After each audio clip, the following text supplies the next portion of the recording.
available for them. So we carry flood from Dhaka or from other parts of the world of the country to the area where flood has happened.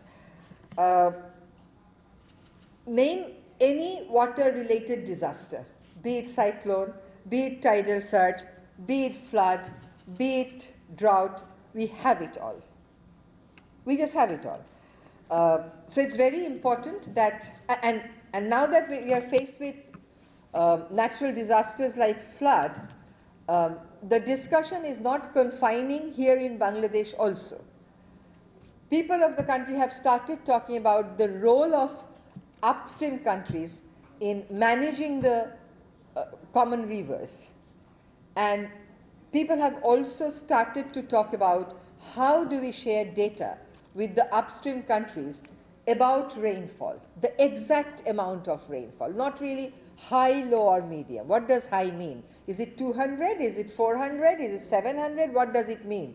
So the agencies also, the Bangladeshi agencies also have been pressing for real-time data of water flow, real-time data of rainfall, real-time data of water accumulation and discharge.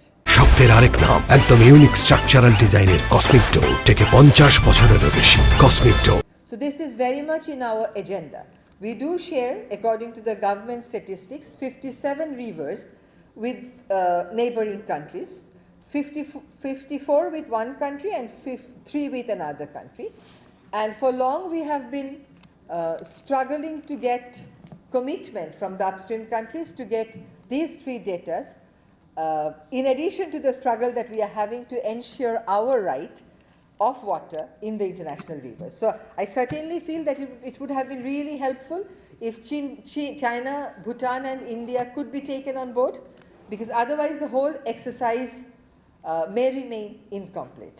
Unless we think of a system or develop a system where we don't rely on the upstream countries for data sharing, we put in place some international mechanism so that if upstream countries do not respond to our demands for sharing of data, we can go back to the international other available mechanisms to get the data. And that has really become important for the people of Bangladesh, because if you see the devastation that we had to go through this time, I mean, major water structures have collapsed. Infrastructure have been impacted.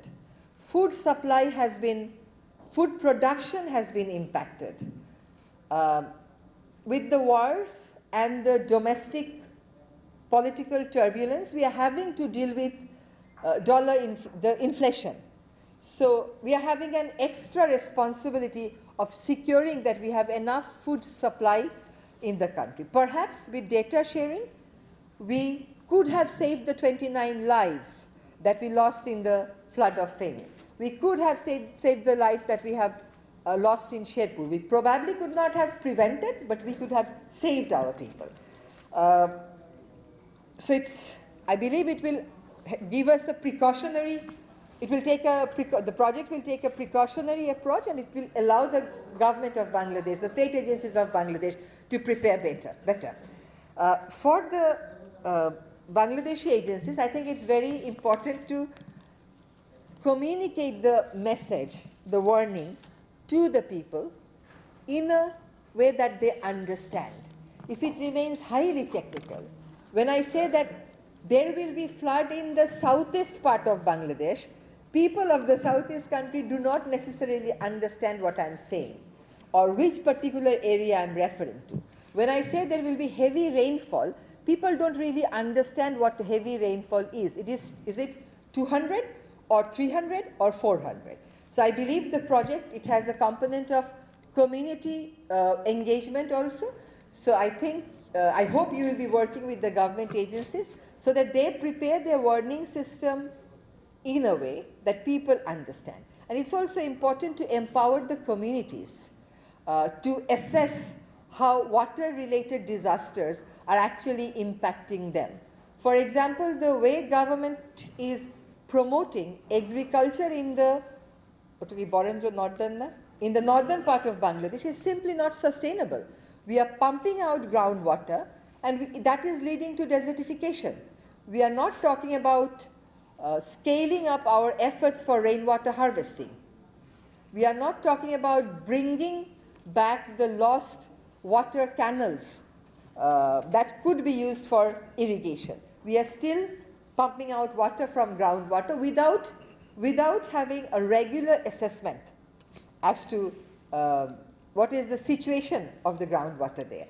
So I believe it will be a very fruitful exercise where the government agencies, the communities, the experts will be involved, and I really hope that it will help Bangladesh to think of a system, to place a system in place that will help the government agencies to better appreciate the scale and magnitude of any upcoming disasters.